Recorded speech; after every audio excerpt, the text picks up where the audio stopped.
Hi guys, in today's video kita akan borak pasal grinder. Apa yang special, penting ke grinder, mesin dulu ke grinder dulu guys. Let's break it down. Alright, so dekat depan saya ada dua grinder brand yang berbeza, tapi function dan features ni lebih kurang ya. Made CompakE6 and F64 guys. If korang tengah cari grinder untuk korang pergi cafe, of course confirm mesti dua brand ni akan pop up dekat korang punya explore.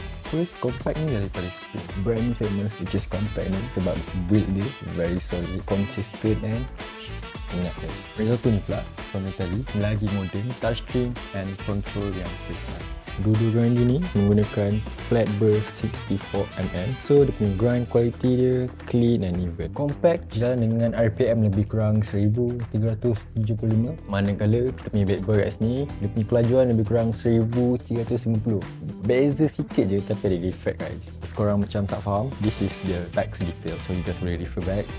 Right, so if you guys nak machines yang easy, senyap and plug and play, you guys can go for CompakE6. Kalau nak yang lebih touchy, boleh touchscreen and those dia boleh setting dia punya timer, and satu F64 guys. If you guys nak datang and try this, both this ni pun no worries, just datang dia punya showroom and try it. Alright, I'll see you guys in the next video.